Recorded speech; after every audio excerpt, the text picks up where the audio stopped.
This podcast episode is brought to you by Coors Light. These days, everything is go, go, go. It's nonstop hustle all the time. Work, friends, family, expect you to be on 24/7. Well, sometimes you just need to reach for a Coors Light because it's made to chill. Coors Light is cold lagered, cold filtered, and cold packaged. It's as crisp and refreshing as the Colorado Rockies.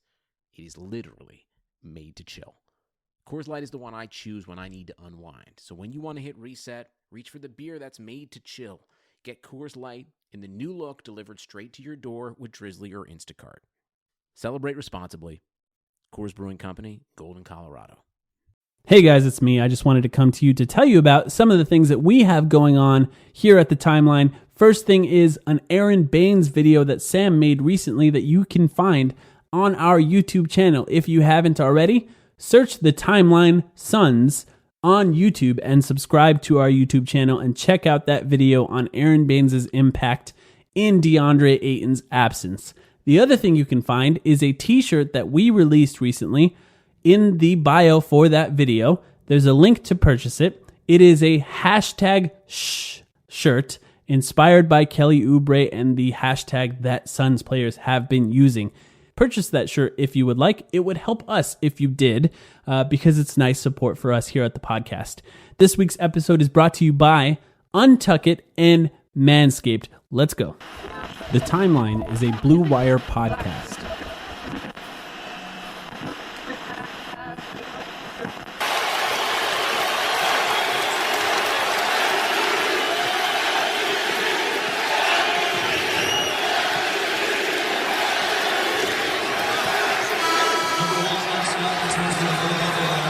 You think Steve Nash entered the arena?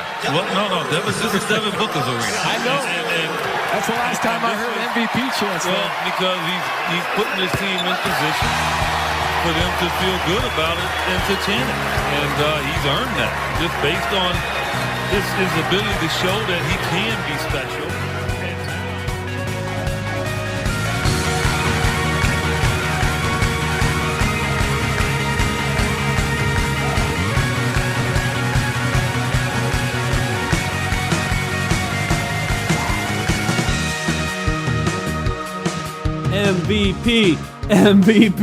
MVP. Welcome to the Timeline of Phoenix Suns podcast.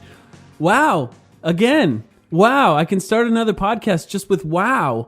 Because the Phoenix Suns just beat the only undefeated team left in the NBA, the Philadelphia 76ers, without Joel Embiid, which actually that's something to talk about. But Sam, what's your first reaction to this game? Well, 2 weeks in a row, Mike, that we get to start a podcast with the fact that the Phoenix Suns are the talk of the NBA. And you can already see the national writers are coming out with their takes tonight. Devin Booker is no longer an empty stats guy. He had 40 points tonight on 19 shots. A fantastic game all around. And look, I was really worried around the start of the second half of this game that if the Suns wanted any chance of winning, it was looking like Devin Booker had to go nuclear. Yeah. But, because I just wasn't trusting in some of the other players around him to make the plays that they needed to make. Credit to some of the other guys on this team who really stepped up in the second half. Ultimately, it was Booker who was the icing on the cake for the Suns. He really finished things off for them. But Rubio was hitting open threes in this game because the defense was collapsing off of him. Baines obviously continuing to be just ridiculously hot from downtown. We got to see Mikal Bridges and Kelly Oubre do that thing at the 3 and the 4. We got to see that lineup for extended minutes in the fourth quarter, and we saw some great defense out of them. So it wasn't just Devin Booker. Continues to be a team effort for the Phoenix Suns, although obviously we should start with Booker because he continues to be the engine of this offense. Devin Booker had, first of all, what does Devin Booker have against the city of Philadelphia? Because going into this game, he was averaging 38 points in the last 4 games against the Philadelphia 76ers. And in this game, he increased that average because he scored more than 38 points in this game on only 19 shots. The idea of a guard scoring 40 points on 19 shots, less than 20 shots, is completely insane. An effective field goal percentage of over 100%, essentially, because it's more than 2 points a shot. Obviously, he shot some free throws in this game. He was 7 for 7. The refs were kind to the Suns in this game compared to normal. Still not a ton of free throws shot, but more than the 76ers for once. And this was a fascinating game. So as I talked about, no Joel Embiid on the 76ers. So the 76ers actually started Furkan Korkmaz, which was a surprise. Josh Richardson, Ben Simmons, Tobias Harris, and Al Horford. And Al Horford was absolutely insane in this game. He is so good at basketball, essentially everything that you can ask for a player to be good at, and at 7 feet tall. And they looked amazing, even without what many people consider their best player in Joel Embiid. They looked incredible throughout this game because Al Horford just was that guy. Tobias Harris started out the game really hot. And interestingly, Devin Booker took the defensive assignment on Tobias Harris a lot in the second half, with Kelly Oubre Jr. closing the game out once Devin Booker was too deep into foul trouble. And I think that shows some leadership with Devin Booker, who got the MVP chance. That's why I started the podcast off with him, with chanting MVP, because that's what happened today in Phoenix. And I think it was deserving with Devin Booker's game tonight. Yeah, it was absolutely deserving. And he finished with 40 points and 3 assists, but you just can't imagine him having this type of game last year. This is a different type of game. There was a fantastic article posted just today about the Suns from an SB Nation writer, Mike Prada, where one of the points he brought up about Booker is that going into this game, these stats aren't updated yet, but 56% of Booker's field goals this season so far have been assisted, compared to last season's total of 36%. The way that you get to play him when you have a guy like Ricky Rubio on the floor who finished with, let me look at the box score real quick, who finished with 10 assists to 1 turnover tonight. The types of spots that you're able to put him in, starting him in the corner, having him curl around a dribble handoff, setting a double screen for him and having him go around that for a mid-range shot, or sometimes just being able to catch and shoot for a spot-up three, and just not having to create everything for himself has benefited his efficiency so much already. So, another fantastic performance for him. His defense, too, we should talk about that. Yeah, absolutely great. He was very focused. I think that with Monty Williams, with this whole team trying to change the culture, Devin Booker has put it on himself to be a leader in this team in more than one way. Obviously, he was always the scoring leader for this team, but there's so much more to basketball than that. It's about constantly being focused. It's about doing the right thing, and it's about playing defense first, making defense a priority. Now, will Devin Booker ever be a Kawhi Leonard level defender? No, he doesn't have the physical capability of being that. He doesn't have the insanely long arms. He's not one of the strongest guys in the league. But what he can do is be focused off ball. And what it takes for Devin Booker to be focused off ball is to constantly be dodging screens, because Devin Booker's reputation as a defender is that he can fall asleep off ball. And that means for him to be a good defender, he has to constantly dodge screens, because whoever's guarding him, they're going to run around 3 or 4 screens. And in order to, they say that guys in the NBA don't like defending multiple actions. This is something that coaches constantly say. And it's true. The more things that you could put a defender in, the more likely they are to lose focus and you can score. But Devin Booker has remained focused off ball, and he had some really good on ball defensive plays. And for the leader of this team to show that level of focus, that's what it takes to beat a team like the 76ers. And I know what a lot of people who are listening who are fans of the 76ers, if any of them are, what they're thinking is, well, of course, Joel Embiid was out this game. But even still, the 76ers looked pretty good in this game. Yeah, they did. And Al Horford was terrific, like you were talking about before, so was Tobias Harris. But the Suns came in with the right defensive mindset, which is they've continued to essentially blitz on the perimeter. They've continued to be aggressive defensively, which is going to lead to a lot of foul calls. And in fact, what we saw was that in, I don't remember exactly what quarter it is, but in multiple quarters, the Sixers were able to get the Suns into the bonus early. But the Suns picked the perfect time for that, because without Joel Embiid, the Sixers were not capable of capitalizing on it. For as good of a shooting night as Al Horford had, and seriously, he had one of the best shooting nights, I'm not necessarily going to say of his career, but in quite a while for him, he is not a contact-prone player. He avoids contact. He's the type of guy who prefers those 20-foot mid-range jumpers, which is honestly really frustrating to watch when you're a fan of the opposing team. The same applies for Tobias Harris. He is not a contact-prone player. So the Sixers were able to draw 24 fouls on the Suns and only got to the free throw line for 20 free throw attempts, which is fantastic if you're the Suns. Whereas if Joel Embiid was playing in this game and the Suns were fouling as heavily as they do and got into the bonus as quickly as they did, the Sixers might have had 40 free throw attempts in this game, and that might have been the difference, quite honestly.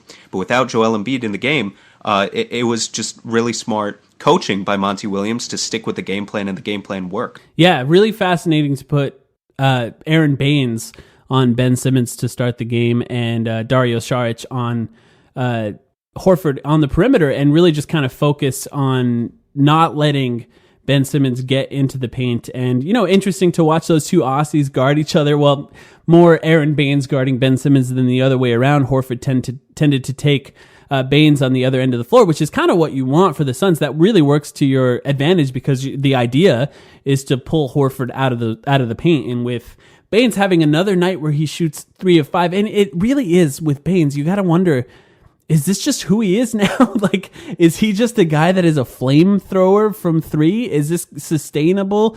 And, how sustainable is it going forward if he starts to miss those shots? And I know that's a little bit of a concern trolling, but that's kind of what we have to look at from this team. It's, the Suns survived a really bad game from Frank Kaminsky, especially for how much he's put into this team and how much how important he has been throughout this stretch to start this game. Frank Kaminsky missing shots in this game could have really killed them, but somehow they really pulled themselves out of it. And I guess that's what it takes. Like, if Devin Booker has to score 40 points on 19 shots to beat a good team, that's going to be hard to beat a lot of good teams. But, this is a night where they actually did it. And, it was really fun to watch beginning to end. And I was really proud of this team because the level of focus it takes against a team like the 76ers that is playing as well as they are is just impressive. Really, whether it's the Suns or any team, that was just good basketball, which is a real change for us as people who watch every game. So the Suns are now 5-2. What has impressed you the most about watching the Suns so far? Defensive effort.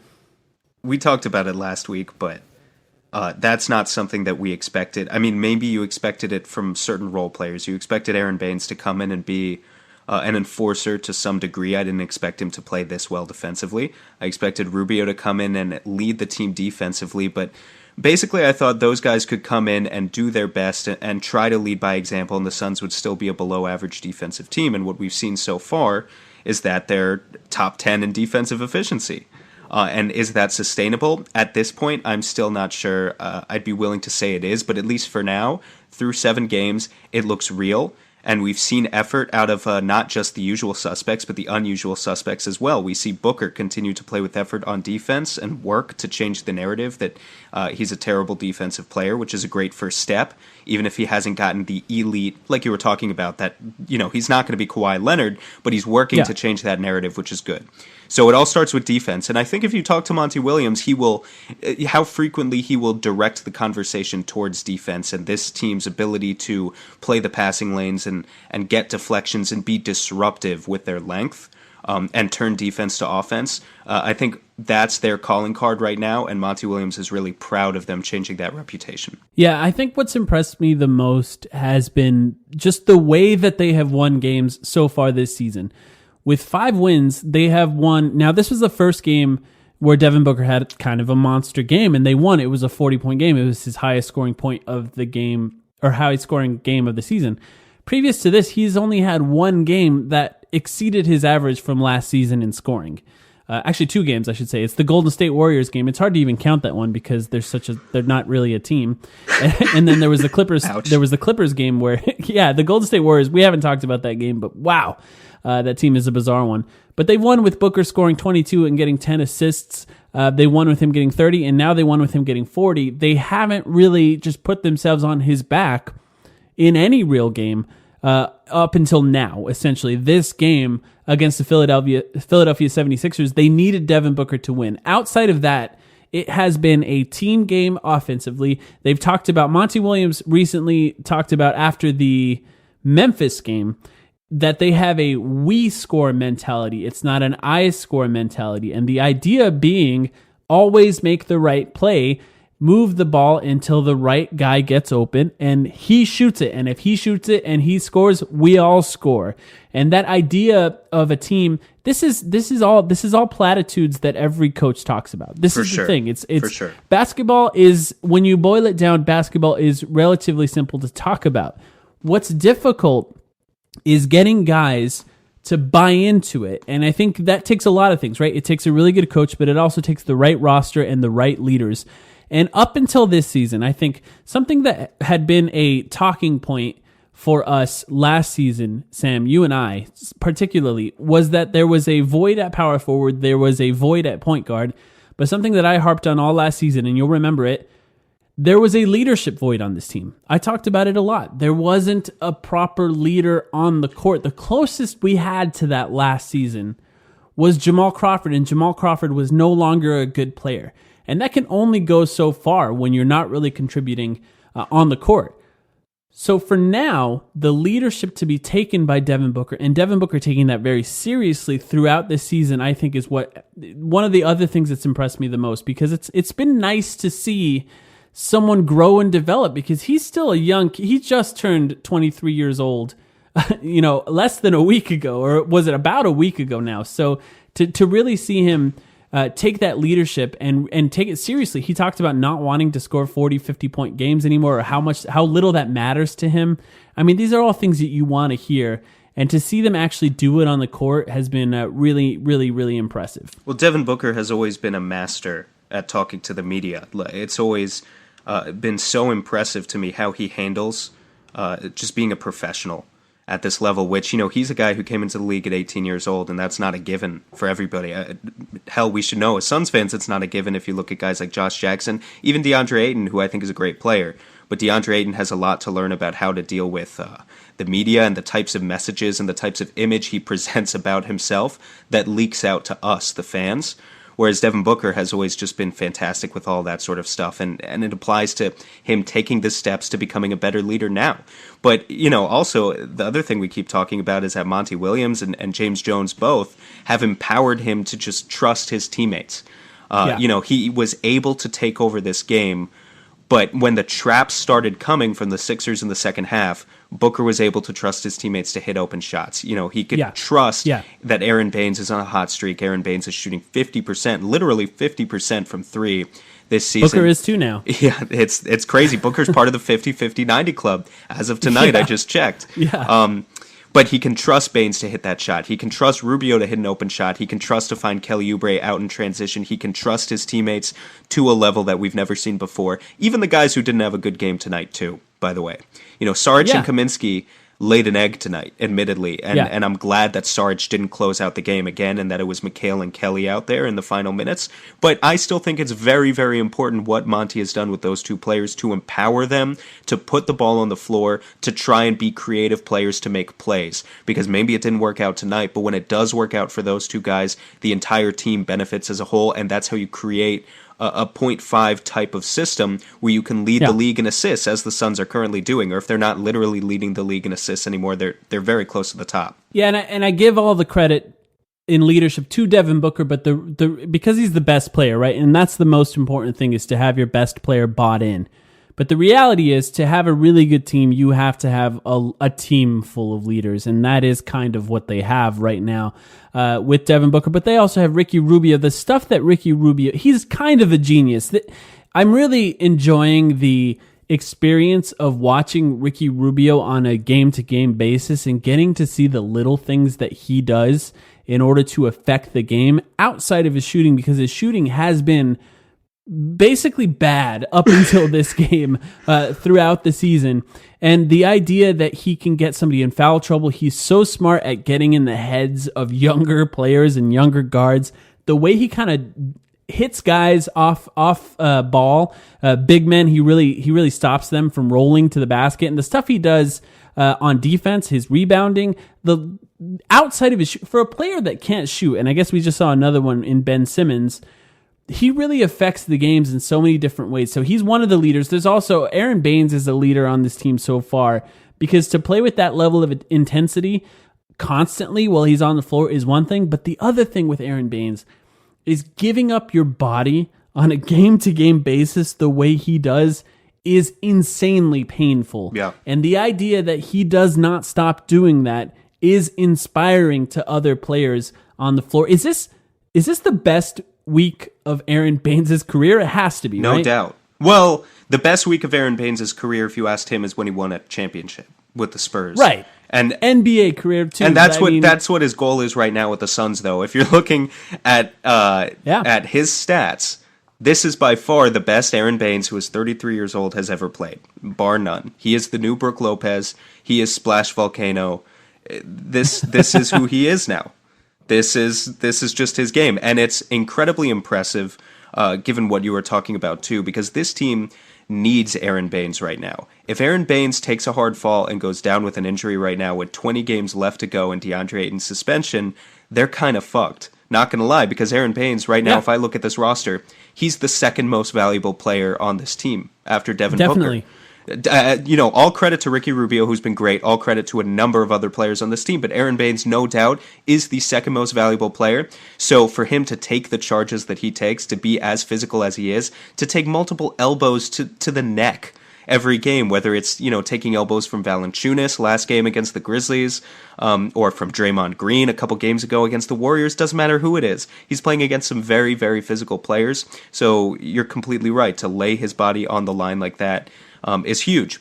But yeah, it's definitely the best he's ever played in his career, and I don't think 50% shooting from deep is sustainable, but I think a lot of other parts of his game are. Well, what I find interesting so far is this is the game that I expected them to not leave him open, and it didn't happen. Like the scouting report is now out. Aaron Baines is shooting 50% from three.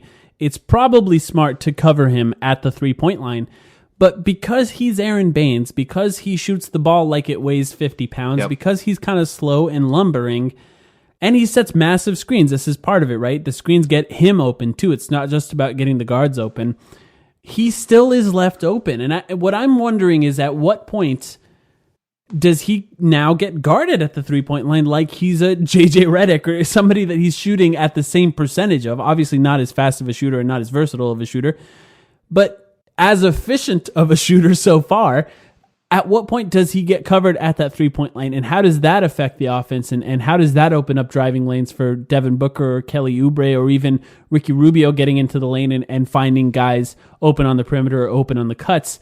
We haven't seen that yet, but I will say this Heat game coming up, maybe I'm jumping to this a little early, but this Heat game coming up is a kind of fascinating game because the Heat so far, their start on the Eastern Conference is kind of mirroring the Suns' start in that they had lower expectations, much higher than the Suns, obviously, for the Miami Heat with Jimmy Butler, a superstar, but a lot of role players, a lot of guys who nobody expected much out of, and they've been playing very well. And I think a lot of that has to do with how well they're prepared and how well they're coached, and that Heat culture thing kind of really showing itself early in the season. And I think of all the games we've seen so far, I'm really looking forward to seeing how the Heat play against the Suns and how they cover Aaron Baines and how they cover, because what I wonder at this point, right, but what the Suns did is they put a smaller defender on Al Horford because Al Horford does a lot of standing at the 3-point line. He still punished him, right, because he's Al Horford. Do other teams eventually start putting a smaller, faster player on Aaron Baines to fight through screens and fight around screens and guard him? And do the Suns look to post Aaron Baines up in that scenario? It's just kind of an interesting thought, and I don't know what the Heat are going to do, and I'm looking forward to seeing it. I don't think much of a post-up game is going to come out of Aaron Baines, if at all, for the Suns. Maybe a little bit. But I think what you were talking about a minute ago with just guarding Baines at the 3-point line in general, if you were a coach and you were faced with the option of you can trap Devin Booker on a screen and leave Aaron Baines open, and Devin Booker has a 4-year sample size now to show that he is one of the elite scorers in the NBA, that he has one of the best mid-range shots in the NBA, very strong floater game, a variety of moves, and very good at getting to the basket as well. But it leaves Aaron Baines open, who has a sample size of about 30 made threes last year with Boston and a 5-game sample of a hot start with Phoenix, to say that he's a good 3-point shooter.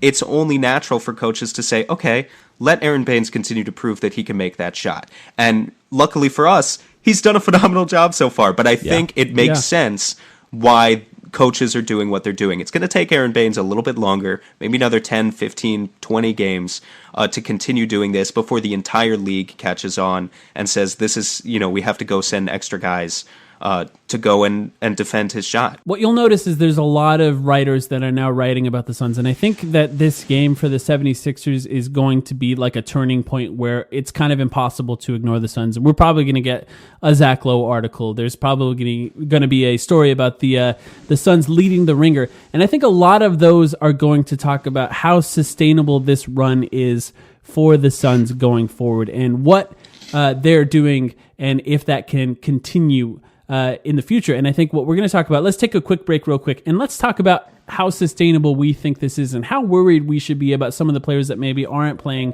as well as we expected. So let's take a quick break and we'll talk about that when we come back. Ever see an untucked button down? They look bad. Why? Because they weren't meant to be worn that way. Thankfully, there's Untuck It, the original button-down shirt that actually is designed to be worn untucked. No matter your size or shape, Untuck It shirts always fall at the perfect untucked length. And with the holidays near, there's no better gift for your favorite guy who needs an upgrade. There's nothing worse than wearing a shirt that does not fit right, and there's nothing worse than tucking in your shirt in Phoenix where it's 120 degrees. Untuck It is your best option to solve those two problems. So whether you're shopping for the perfect holiday gift or just trying to craft a smart, relaxed style of your own, Untuck It is the way to go. Visit untuckit.com and use the code BLUE for 20% off at checkout. That's untuckit.com, untuckit.com, and promo code BLUE for 20% off. Support for Blue Wire also comes from Manscaped, who's #1 in men's below-the-belt grooming. Manscaped offers precision-engineered tools for your family jewels. The last thing you want is to use something you do not trust on the area that you need to keep safe the most. That's why Manscaped has redesigned the electric trimmer. Their Lawnmower 2.0 has proprietary skin-safe technology, so this trimmer won't nick or snag your nuts. Manscaping accidents are finally a thing of the past. And don't use the same trimmer on your face as you're using on your balls. That's just nasty. Manscaped also has the Crop Preserver, an anti-chafing ball deodorant and moisturizer. You already put deodorant on your armpits. Why are you not putting it on the smelliest part of your body? Get 20% off plus free shipping with the code BLUEWIRE at manscaped.com. Always use the right tools for the job. Your balls will thank you. Get 20% off and free shipping with the code BLUEWIRE at manscaped.com. That's 20% off with free shipping at manscaped.com and the code BLUEWIRE.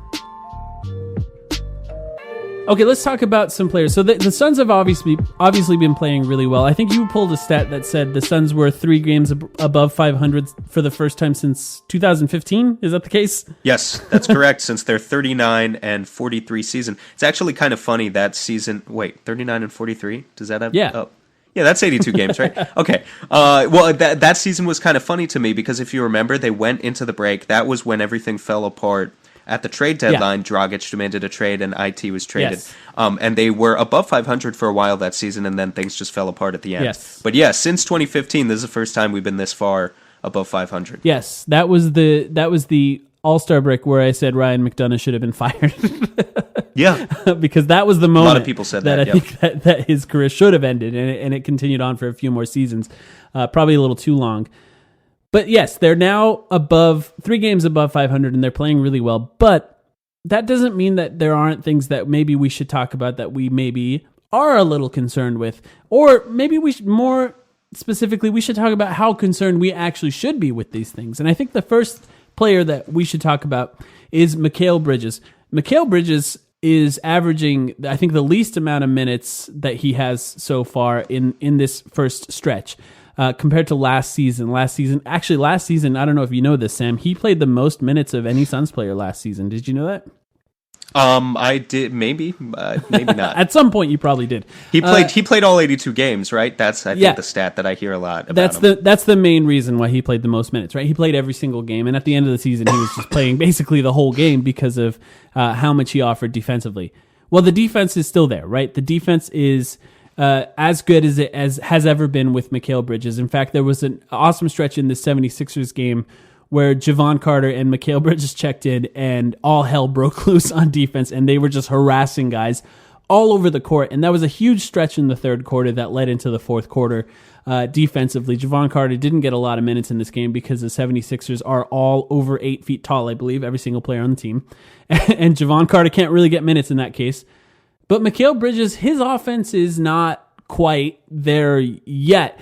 I think it's interesting, Sam, you and I had a conversation to start the season with what players did we think would have the most trouble with the 0.5 offense. And I think we both said Kelly Oubre Jr. It kind of seems like so far it's actually been Mikal Bridges. Obviously still beneficial to have on the court. How concerned do you think we should be with how Mikal Bridges has played offensively to start this season? I think there are elements that we should... This is an annoying cop-out, bullshit, nuance answer, but... It's the reality of basketball. As are all of the things that I talk about ever. But I think there are legitimate reasons to be concerned, and then I think there are things that we shouldn't be concerned about. I think Mikal Bridges, as a player, being talented, he's fine.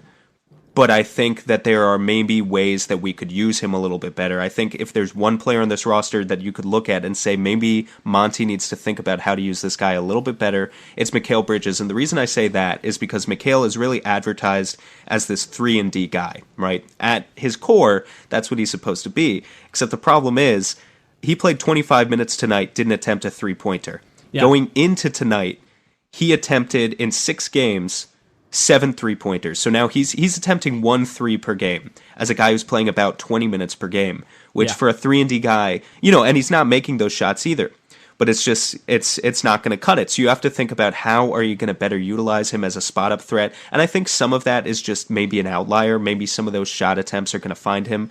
But he really does look a little bit timid right now. And I think the even more frustrating thing about his 3-pointers specifically is, and some other people on Suns Twitter have talked about this, if you look at Mikal Bridges' release, his mechanics are frustratingly inconsistent. Like, the way that he shoots and releases when he's wide open, he has this slow, sort of lumbering hitch. I mean, not as lumbering as a guy like Aaron Baines, but he's got this really slow release, and then he completely changes it up if there's someone coming in his face to contest the shot. But without some sort of consistency, you struggle to develop the confidence that he'll ever be like a great 3-point shooter that you can really put your trust in. I think he can be a solid 3-point shooter when he's left wide open off the catch, but I don't think he's necessarily a guy who can come and run off a screen and catch it sort of off movement and shoot quickly, like some other players on this roster, like Devin Booker, or even to an extent guys like Dario Saric and Tyler Johnson are capable of doing that sort of thing. I don't see the Suns being able to do that with Mikal Bridges yet. Now, I will say, on the flip side of things, his 3 hasn't looked great, but just before I finish, one thing I really want to give him credit for, he's looked great cutting to the basket, and that's really where he's excelled so far. The reason I'm not worried about Mikal overall, I think he'll get a shot back, but above all, I think he's a phenomenally intelligent basketball player. He knows where to be, he knows where to find cutting lanes, and he knows that with a point guard like Ricky Rubio, he'll be able to find those cutting lanes. The Suns, so far this season, and again, it's a small sample size, I know, but are second in the NBA in scoring off of cut plays, which is way up from last season when they were middle of the pack, about 15th, if I'm remembering correctly. So for them to be second, a huge reason for that is because of guys like Mikal Bridges and Kelly Oubre, who have been great at finding open lanes and taking advantage of bad off-ball defense by the opposing teams. Yeah, with Mikal Bridges, it's just he's so smart and he's so good at defense that he finds ways to be an effective player on the court, even if he has been a relative nothing on offense up until essentially the Memphis game. I think in the Memphis game, there were some moments where he really figured out how to find ways to be effective on offense, maybe without having that ability to catch and shoot, which is the weirdest thing with Mikal Bridges because he did that in Villanova. He actually was a guy that can catch and get a 3-point shot up relatively quickly on that team. And for whatever reason, that has somehow been zapped away from him, Space Jam style, and he's not able to get that 3 up as fast as he used to, and his release looks awkward. I guess it's because he was briefly drafted by the Philadelphia 76ers, And when you're drafted by the 76ers, you forget how to shoot for a while, and you kind of have to shake that out of you. But he's finding ways to be effective on offense by cutting, just like you said. And I think when you play with a player like Ricky Rubio, and we've seen it in the past as Suns fans with Steve Nash, it takes a little time to get used to playing with those guys because they're capable of finding you in ways that 99% of other NBA players cannot. And that means that you have to get more used to cutting and have your hands ready and be ready to catch the ball. Interestingly, he had an awesome dunk tonight, which was an offensive foul on Aaron Baines, who was essentially holding the defender back underneath the basket, who Mikal Bridges may have actually posterized had Aaron Baines not committed that foul, because Mikal Bridges, his arms are so long, and it's a weird thing with him where it doesn't feel like that matters at all on offense for him. It matters a lot on defense, but for whatever reason, he hasn't found the ways of using those long arms on offense. It's just, and I guess the overall question is, how concerned should we be about this? I'm not really concerned at all. Now, does it maybe lower, if he can't hit that three, does it maybe lower how good of a player I think that Mikal Bridges can be in the future? A little bit, yes. But how concerned am I? Not really, because what he's good at, or what he was good at, defensively, he's still very, very, very good at that, and that means that he's going to be effective on the floor regardless. You have to look at the system that the Suns are running to really understand where Mikal fits into this and why Kelly has been successful and Mikal hasn't. Because what the Suns are doing on offense right now, and a lot of people have pointed to this online as well, is they're running a lot of horns plays. And what horns is it's also called an A set on offense. It looks like you've got, it doesn't have to be your point guard, but you've got your ball handler at the top of the key, you've got your two bigs, your 4 and 5 at the two elbows, and then you've got the other two players in the corners, which, you know, if you visualize it, looks like an A. What this does is it really focuses on flying V.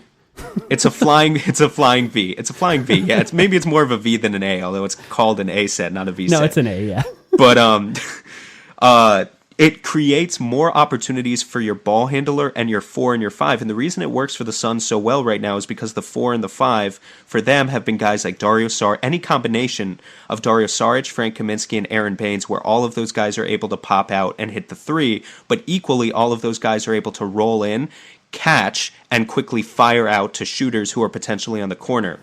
What running a lot of plays in the set, though, does is it really limits the options of what you're able to do if you're those guys kind of just standing there waiting in the corner. Now, Kelly Oubre, in addition to hitting corner threes, in addition to cutting to the basket, how he's able to capitalize off this set is he will come off of dribble handoffs for him. The big will sort of cut out sort of to the wing with a dribble handoff and hand it off to Kelly Oubre, who's able to use his athleticism and his explosiveness to drive to the rim. If Mikal wants to get more involved in the offense without just having to rely on three-point shooting and cutting, that's sort of who he has to model his game after. That's how he gets more involved in the offense. He needs to learn to use his quickness, to learn to use his length, and to take those dribble handoffs and be a more creative and more explosive player who's really willing to drive to the rim and punish defenses that way, because we've seen it before that he's capable of making plays for others. You know, he had stretches of games during his rookie season where he was a very creative player, averaged a good amount of assists.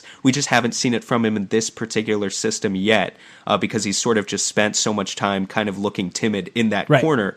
But I think it's going to come eventually, and I think it's been encouraging that I am seeing him drive more. That's sort of just a anecdotal thing. I don't have the statistical evidence for it pulled up for this episode. I'll be looking at it more in the future. But I do think he is driving to the basket a little bit more. I just want to see him continue to sort of push his game in that direction, because that's how he can be an effective player.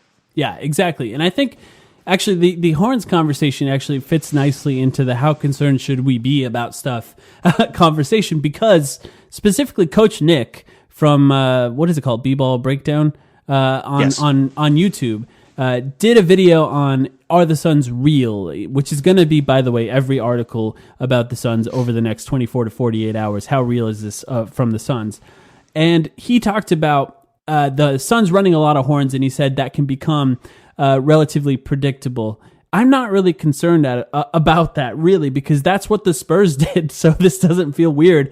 The thing is about horns is there's so many options off of horns, and they flow so nicely into a pick and roll if stuff breaks down at all, because generally it's a weak side thing, right? That two guys are on one side and three guys are on the other. And I think what's interesting about what you said about the DHOs with Kelly Oubre Jr. or with Devin Booker, what I like about those dribble handoffs is they'll set a staggered screen for guys off ball so that the dribble handoff is generally the second screen that the defender is hitting. There was a really great one today where Booker was in the corner, Baines had the ball at the top of the key, and Saric was at the wing between Booker and Baines. Saric set the first screen for Devin Booker, and then by the time Devin Booker was getting the ball from Aaron Baines, that massive Aaron Baines screen was the second screen on Josh Richardson, and that put Josh Richardson on Devin Booker's hip and behind him, and that created what is a very difficult shot for a normal player, but an easy shot for Devin Booker, which is that short mid-range shot, which is a layup for him. And I think it's those kind of intricacies and those kind of changes with the horns that they've been using so far that becomes effective, and I think Kelly Oubre Jr. has benefited from it, but most of all, Devin Booker, who actually was not very effective off of DHOs last season, has really figured it out so far this season, and as evidenced by his 40 points on 19 shots, which is completely insane. I'm not really concerned personally about the horns thing, about them constantly running horns, because they seem to be doing it really well. Am I a little more concerned about it when DeAndre Ayton comes back offensively? A little bit, because I think one of the biggest advantages for the horn set, as Mike Prada talked about in his article, is that there's only one guy in the paint at a time, only one cutter at a time for the Suns, which really opens it up. And that means that kind of has to be DeAndre Ayton, because that's what he does. Yeah, but that's a good thing. Right, because he's the best at it. To an extent, it's a good thing, yes, because as much as I talk about Mikal Bridges and Kelly Oubre cutting, it's nice to see them cut, but no one's got better roll gravity than DeAndre Ayton. DeAndre Ayton has amazing roll gravity, up there with the best in the league. So to have the advantage of horns at its best is the duality of it. You set the double sort of staggered screen up top, and if you've got DeAndre Ayton on one side and Dario Saric or Frank Kaminsky on the other side, with Saric Kaminsky popping out to the three and DeAndre Ayton being one of the best rollers in the NBA, that's that set at its best. The problem with it right now, and really it's not a problem because the Suns, so far, they're a very efficient offensive team and they're 5-2, so we're splitting hairs. But the worry you have right now is just that Aaron Baines is not that type of pick and roll finisher. So to get the most out of it right now, you're just hoping that those shots fall, because really it's a lot more, like, I think where the criticism comes in, this is too predictable, is just that you know that those bigs are popping out for three because that's what they need to do to keep the Suns offense going, and they need to be able to hit those shots in order for the Suns to win. They don't all need to hit their shots on the same night. Like tonight, Aaron Baines was hot, while Frank Kaminsky and Dario Saric were missing their threes.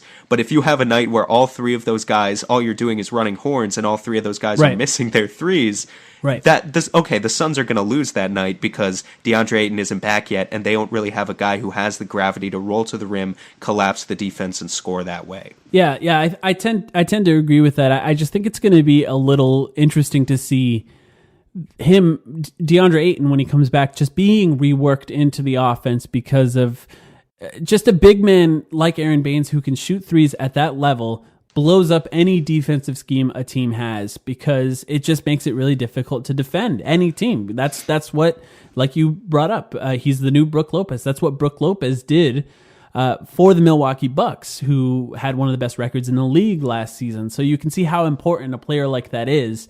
And it's just going to be interesting. And DeAndre Ayton his problems have never been offensive, so I'm not super worried about it. It's more of how he works in culturally defensively that I'm more concerned with in the future. But that's a conversation that we can have way down the line, I think. Equally, though, not only do I want DeAndre to shoot threes when he comes back, like I want him to roll to the basket, but I want him to be willing to use that as an option to shoot threes. But even more so, we should talk about the fact, just quickly, Aaron Baines had another 6-assist game tonight. And one of the biggest advantages of a guy like Aaron Baines is he can roll to the rim when he does out of that horn set and then find guys in the corners. I think DeAndre Ayton has been a pretty good playmaker in the past, but there's still a gap between those two players, and there's a lot for him to learn from Aaron Baines about how do you catch in traffic when you don't have much time and have to quickly make the decision between going up for the layup, possibly, a contested layup over two defenders, or to find an open guy. Presumably you have two shooters on those wings or in those corners. It's a tough decision to make at the NBA level, but Aaron Baines is showing like a real skill for it right now, and so it's good to have him as a guy who DeAndre Ayton can learn from with regard to that as well. Yeah, I agree. And I think that DeAndre Ayton has those capabilities. He showed that more in college than he did last year.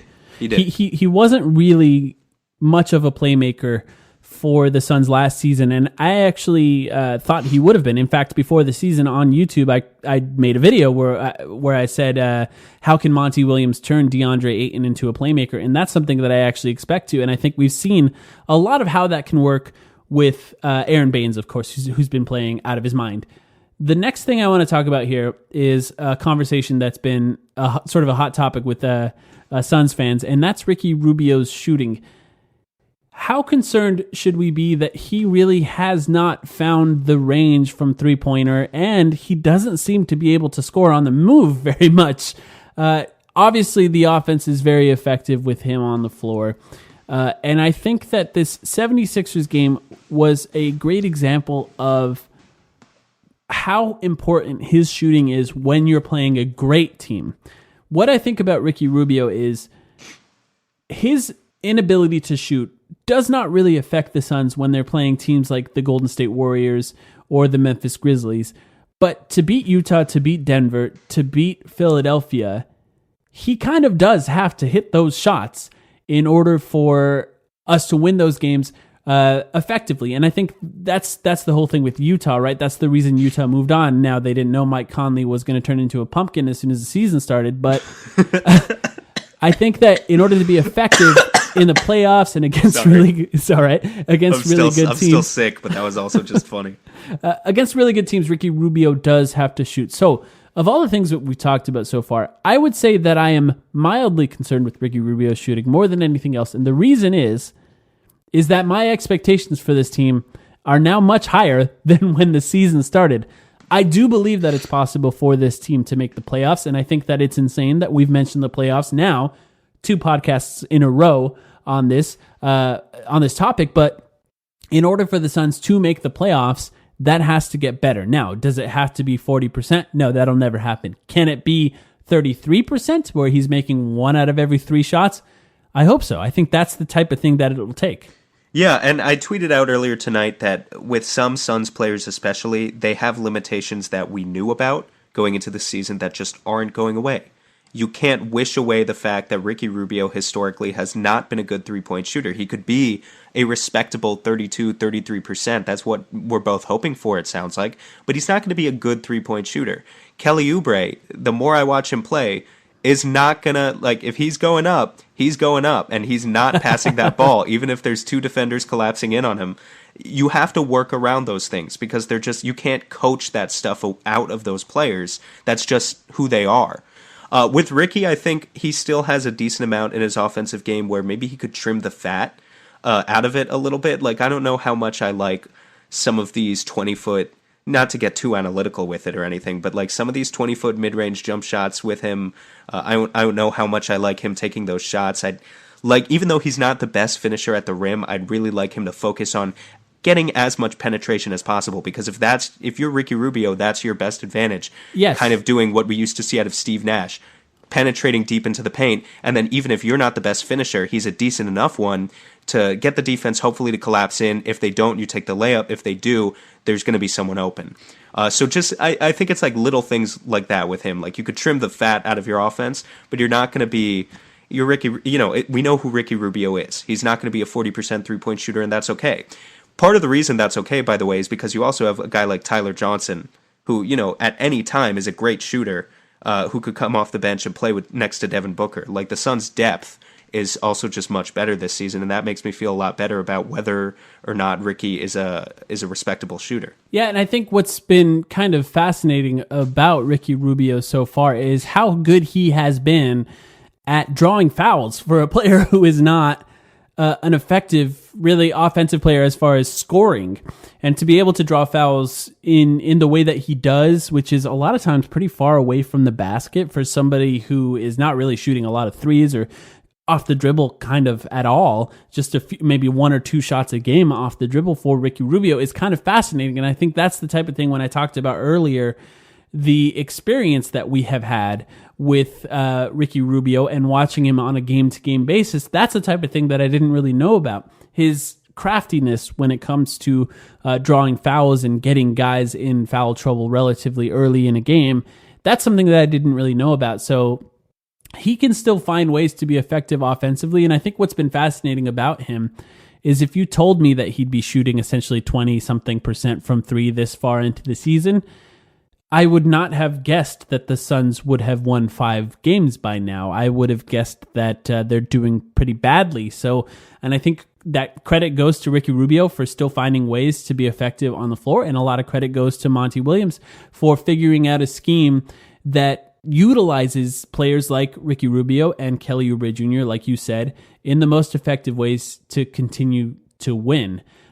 So I would say that I am mildly concerned about Ricky Rubio and his shooting as far as this team really reaching their absolute apex and the peak of what they can be this season based on what we've seen so far. Do you agree with that? Yes, because if you look at what Jazz fans say, and you can clown the Jazz right now for Mike Conley all you want, it's absolutely true that Mike Conley looks awful, and Rubio's he's being paid $14 million less per year and looks like a better player.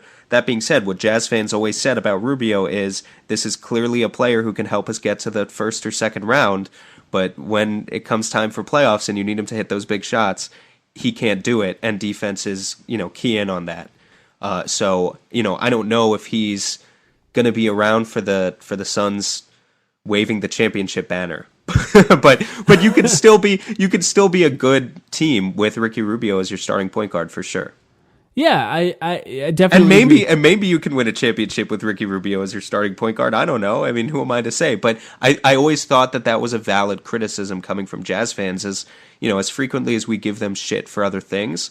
I think it made sense in what they wanted to do this offseason, getting an upgrade at point guard, because just when you watch the playoffs, you could see defenses didn't respect Ricky Rubio's shot, and you can already see that this season with the Suns.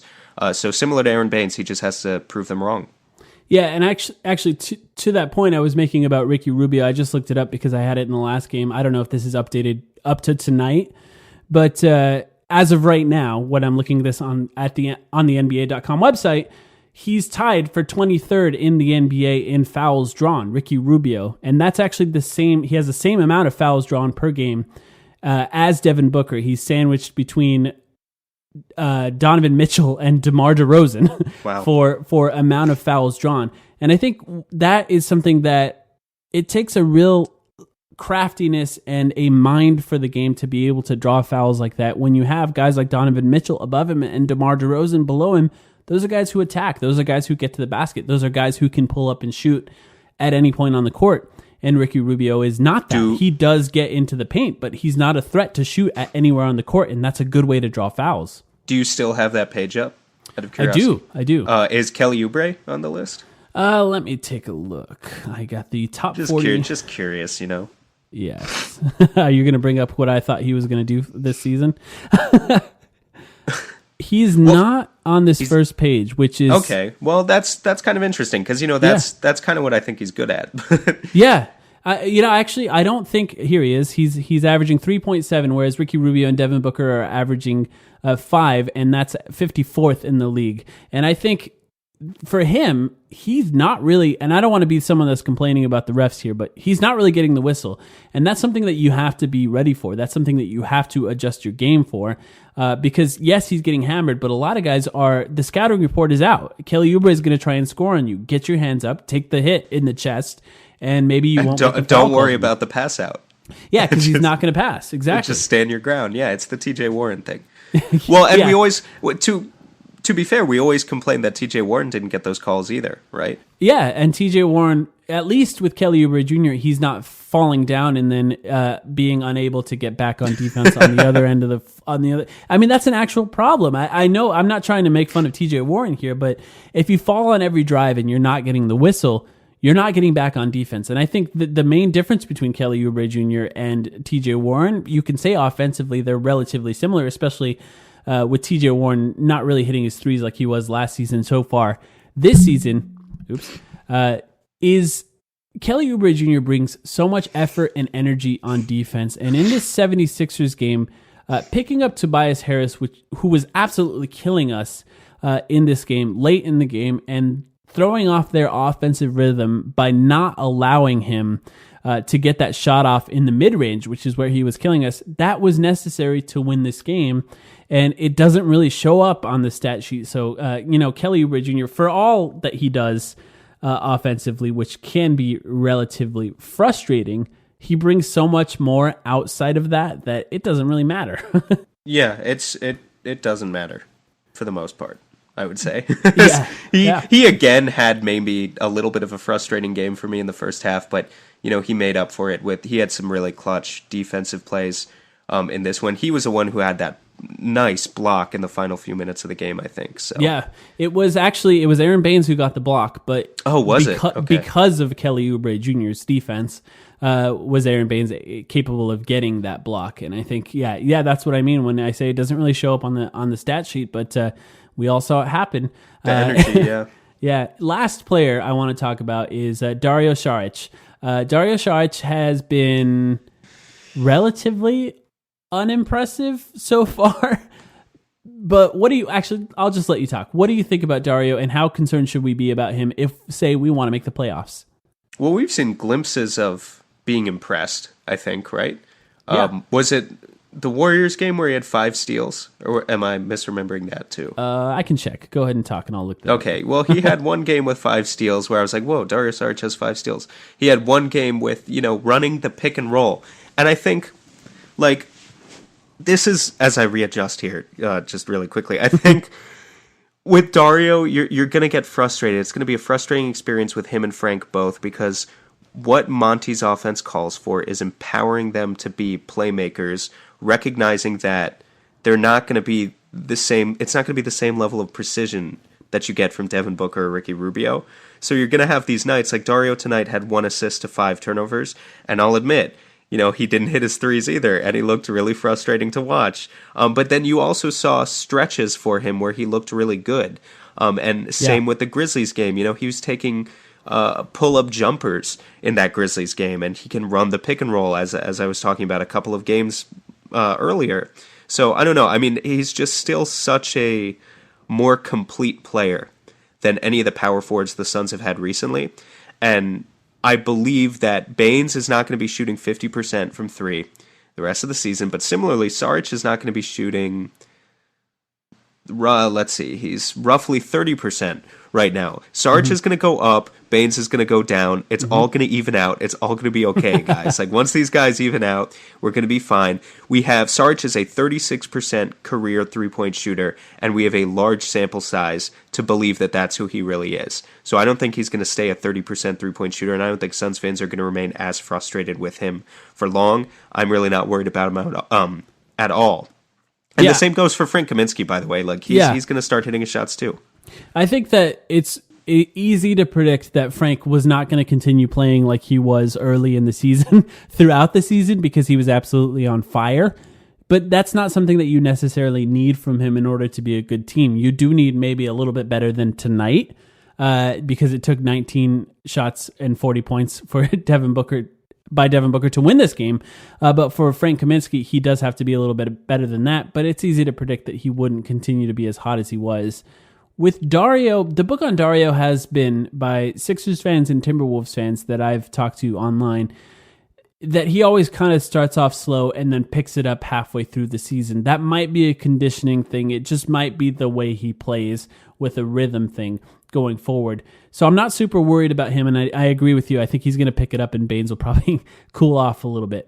But I think with Dario, that's interesting is it's the type of things that he's capable of doing that make this team better right now when he's not necessarily hitting all of his shots. It's his ability to hit Devin Booker cutting underneath the basket over a defender on a pass. It's his ability to find guys in the post as a power forward or sometimes center on passes underneath. Those high-low passes are very difficult. It takes a very skilled passer at his size to be able to do that. And that is the type of thing that Monty has used him well, but Dario even finding his spots to make those kind of plays for other people, that makes him valuable even when he's not hitting shots. And I think his defense has also been, he's actually rated as one of the better defenders on the Suns team so far. So even with Dario, I think that if you look at box scores, you might be kind of worried about him. But if you watch the games, and I mean really watch the games, it's easy to see how he contributes to this team, and it's easy to see how effective he is already, even without hitting his shots. And once it starts to fall, that's gonna be really good for this team, especially if other guys start to cool off, like you said. Are there any other players that you want to talk about before we finish off this episode? No, I think that's basically it. I'm just really glad that you keyed in on Dario's defense, by the way, because I think that's something that not enough people have pointed out. We're going to start getting to the point of the season where some spotty advanced defensive metrics start becoming available or are already publicly available that have a lot of statistical noise sort of associated with them. But as you look at those metrics, at least so far, they would seem to point to this idea of Dario Saric being one of our better defenders, which from a box score standpoint doesn't really make any sense. But if you watch him, I think he's been just very deceptively solid. He doesn't give up post positioning easily. He makes good rotations. And actually, on the point about good rotations, this is sort of unrelated to Dario and more related to the team in general. But do you want to know a crazy stat real quick?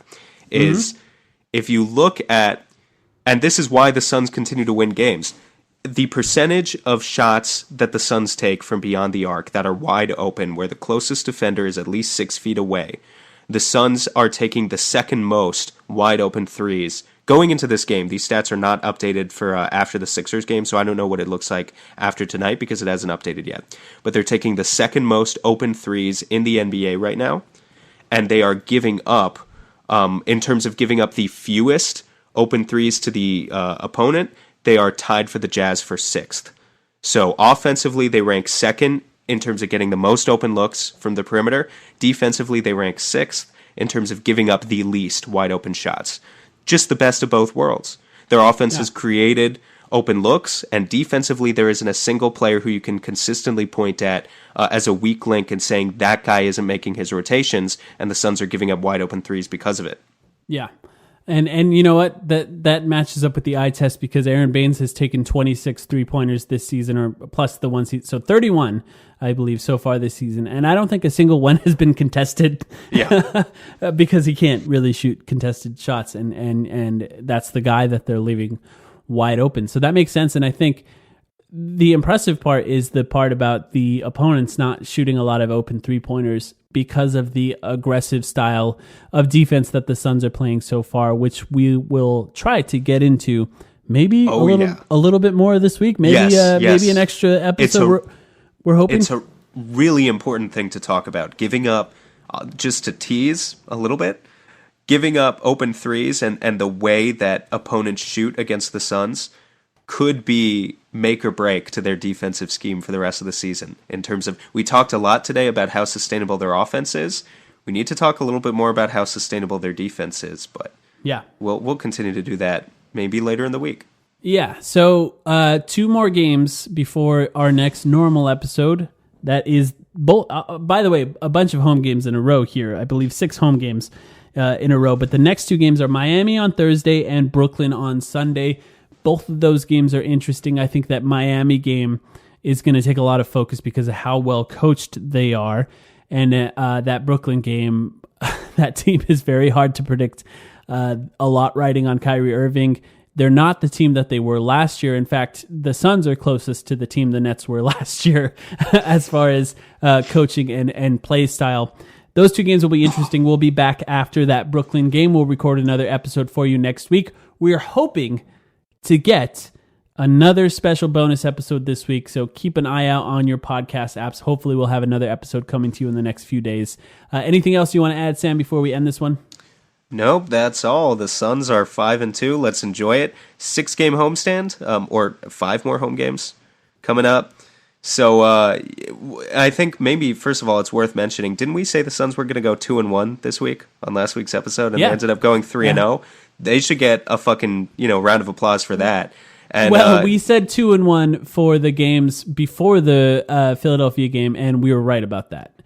We predicted exactly. We predicted wins against Memphis and a win against Memphis and a win against Golden State and a loss against Utah, which is exactly what happened.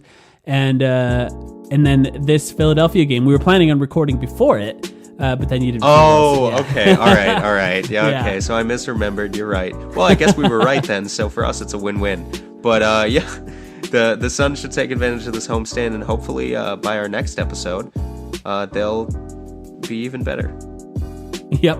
All right, guys. Thanks for listening. We'll be back soon.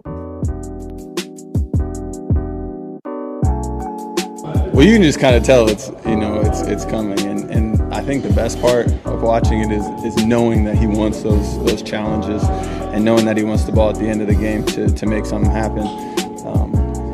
I would say, I've been around a lot of really, really, really good players, Hall of Famers. As far as just pure score, I think he's probably the best I've seen. I didn't get to watch D Wade in his prime, but he really can really do it.